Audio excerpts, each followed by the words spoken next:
گلزمین صاحب UAE سے سوال ہے، تہجد پڑھنے کا سنت طریقہ پوچھ رہے ہیں جی، وہ کتنی رکعتیں ہوتی ہیں؟ نیز وطر تہجد سے پہلے پڑھنے ہیں یا بعد میں، جو فضیلت ہے کہ آخری رات کے آخری حصے میں وطر پڑھنے کی جو فضیلت ہے سر؟ تہجد کا بہتر طریقہ سنت یہ ہے کہ پہلے نیند کی جائے، تھوڑی دیر سوئے جائیں، پھر اس کے بعد رات کے آخری حصے میں اٹھ کے آپ نماز پڑھیں، اور اس میں نبی صلی اللہ علیہ وسلم سے مختلف رکعتیں منقول ہیں جی، تو بہتر یہ کہ 8 رکعتوں کا معمول بنایا جائے، لیکن اگر کوئی 2 رکعت پڑھتا ہے، 4 پڑھتا ہے، 6 پڑھتا ہے، وہ بھی جائز ہے، اور اس سے 8 سے زیادہ بھی پڑھ سکتا ہے، اور وطر جو ہے تہجد کے بعد پڑھے جائیں۔ اگر جس کو یقین ہو کہ تہجد میں اٹھے گا وہ، تو اس کو چاہیے کہ وطر وہ تہجد کے بعد پڑھے، اور اگر آپ کو ڈاؤٹ ہے کہ پتہ نہیں آنکھ کھلے گی نہیں کھلے گی تو پھر وطر پہلے پڑھ لیں اور پھر تہجد رات کے آخری حصے میں اٹھ کے پڑھ لیں۔ بہت بہت شکریہ۔ اگر یہ بھی ڈاؤٹ ہے کہ اگر تہجد پڑھتے پڑھتے کہیں فجر ہی نہ شروع ہو جائے تو پھر وطر پھر بھی تو پہلے پڑھنا ضروری ہوں گے۔ بہت بہت شکریہ۔ ابو مبشر صاحب کشمیر سے پوچھتے ہیں، ایک شخص دبئی میں کسی کام کے سلسلے میں گیا، وہاں سے وہ جدہ گیا، جدہ سے وہ مکہ مکرمہ چلا گیا اپنے والدین سے ملنے جو کہ عمرہ کرنے آئے ہوئے تھے، چونکہ اس کی عمرہ کی نیت نہیں تھی اس لیے وہ بغیر احرام کے وہاں چلا گیا، تو اب کیا کوئی دم وغیرہ تو لازم نہیں ہے سر اس پر؟ نہیں، میقات کو اگر آپ نے مکہ کے جانے کے لیے کراس کیا ہے، جی، مکہ جانے کی نیت سے، چاہے والدین ہی کی زیارت کے لیے جا رہے ہوں تو بغیر احرام کے جائز نہیں ہے، لیکن اگر نیت جدہ جانے کی تھی تو وہ چونکہ میقات کے اندر آتا ہے، ٹھیک ہے، پھر اس میں یہ شرط نہیں ہے۔ وہ جدہ سے گئے ہیں مکہ اسپیشل وہاں سے، تو وہ میقات کے اندر آتا ہے نا جدہ۔ ٹھیک ہے، بہت بہت شکریہ۔ شاہ رخ احمد صاحب کراچی سے پوچھتے ہیں، کیا سوتیلی ماں کے لیے سوتیلا بیٹا اور سوتیلے باپ کے لیے سوتیلی بیٹی محرم؟ سوتیلی بیٹی مطلب یہ کہ آپ نے کسی خاتون سے شادی کی اور ان کے پہلے سے کوئی اولاد تھی تو وہ محرم ہے باپ کے لیے۔ اسی طرح ایک آدمی کے پہلے بیوی سے کوئی اولاد تھی جی، تو وہ بیٹا جو ہے اس اپنے والد کی وائف کے لیے محرم ہے وہ۔ ٹھیک ہے محرم، بہت بہت شکریہ۔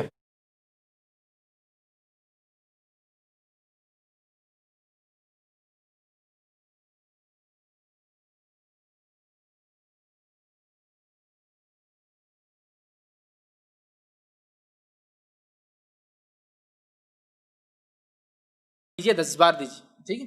آگے انہوں نے کہا فجر کی نماز پڑھ کر سو جائے تو کہتے ہیں کہ صبح کا سونا رزق کو روکتا ہے۔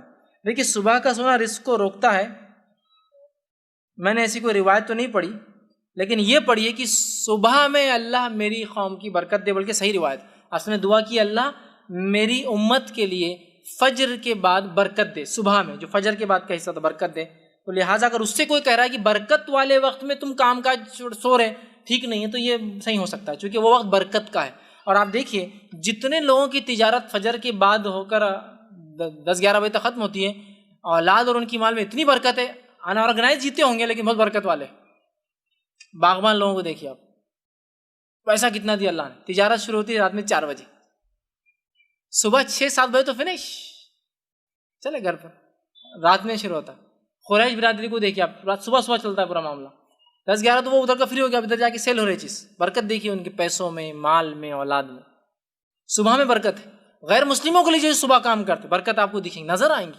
اللہ کے رسول تو ہمارے لیے خاص دعا کی، اس لیے کو برکت کا وقت ہے، اور افسوس کی بات ہے وہ برکت کے وقت ہم لوگ سونا حرام نہیں ہے، پھر میں کہہ رہا ہوں، لیکن وہ برکت کا وقت ہے، اس کے ثمرات اٹھائیے۔ رات میں خامخواہ جاگ کے صبح سونا تو غلط ہوگا، شرعی عذر کے تحت انسان جاگتا اور صبح سوتا فجر کے بعد تو جائز بھی ہے، رات بھر ہے، فیصلے سنا رہے ہیں، قاضی وقت ہے، یہ ہے، امت مسلمہ کے لیڈران ہیں، مشکل ہوتا ہے راتوں میں جاگ رہے ہیں، ٹھیک ہے فجر کے بعد سو رہے ہیں، بلا ضرورت راتوں میں جا کے فجر سو رہے تو بیسٹ پارٹ ہے راتوں میں سوئی، اور فجر کے بعد سے پڑھائی لکھائی، کام کاج، صاف صفائی کا دن، چونکہ وہ برکت کا وقت ہے، ٹھیک۔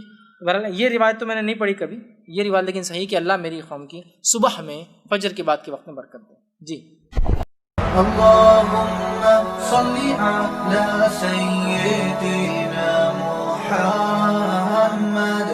فرض نماز کی تیسری چوتھی رکعت میں کچھ دیر خاموش رہا یا کوئی سورت پڑھ لی تو کیا سجدہ سہو ہوگا؟ فرض نماز کی تیسری اور چوتھی رکعت میں سورہ فاتحہ پڑھنا لازم نہیں ہے۔ ایک دن میں نے مسئلہ بیان کیا، ایک صاحب مجھ سے الجھ گئے، کہہ رہے ہیں حدیث میں تو آتا ہے جو فاتحہ نہیں پڑھتا اس کی نماز نہیں ہوتی، آپ کہہ رہے ہیں، میں نے کہا حدیث میں یہ نہیں آتا کہ ہر رکعت میں جو فاتحہ نہیں پڑھتا اس کی نماز نہیں ہوتی، حدیث میں آتا ہے جو نماز میں فاتحہ نہیں پڑھتا اس کی نماز نہیں ہوتی۔ اسی وجہ سے امام مالک کا مذہب یہ ہے کہ ایک رکعت میں بھی سورہ فاتحہ پڑھ لی تو باقی رکعتوں میں لازم نہیں ہے، کیونکہ نماز میں فاتحہ ہو گئی، رکعت کا نہیں ہے۔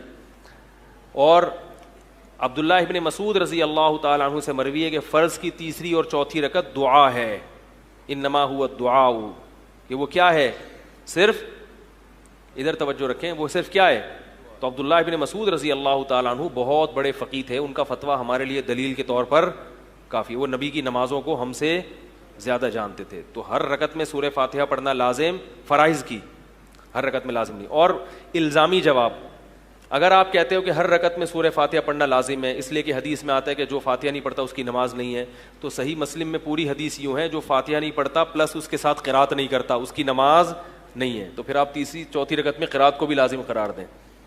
بات آ رہی ہے سمجھ میں؟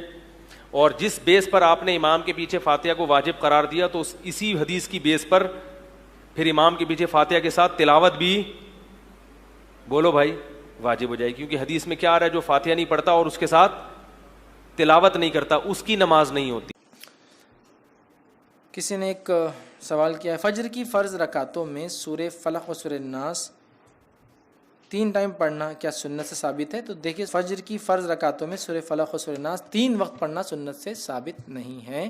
ہاں, یہ 3 وقت پڑھنا سورہ فلق, سورہ ناس اور سورہ اخلاص رات میں سونے سے پہلے ہے, وہ ثابت ہے. لیکن 3 بار فرض نماز میں چونکہ ان پر رکعتوں میں ثابت نہیں ہے. آپ کو پڑھنا ہے تو ایک صورت کو آپ بار بار پڑھ سکتے کسی نماز کے اندر, اس سے مانیت نہیں ہے, انکار نہیں ہے. بٹ آپ کسی خاص مقصد سے نہ پڑھے کہ 3 بار پڑھنے سے کسی نے بتا دیے فضائل ہے, وہ سب درست نہیں. لیکن آپ کو نماز لمبی کرنا ہے اور آپ چاہ رہے ملٹیپل ٹائم ایک ہی سورہ ریپیٹ کریں, مسئلہ نہیں اس کے اندر, ٹھیک. اس سے اچھا سورہ اخلاص, سورہ فلق, سورہ ناس تینوں پڑھیے آپ. ایسے ایک سے زیادہ بھی صورت پڑھ لمبا کرنے کے لیے تو وہ تو ٹھیک ہے, لیکن کسی مخصوص نیت سے کہ فجر اٹھ کے 3 بار فجر کی فرض نماز میں اگر یہ پڑھے تو یہ مسئلہ حل ہوتا, یہ بالکل درست نہیں. اس پہ عمل بالکل نہ کیا جائے, زیادہ بہتر ہے.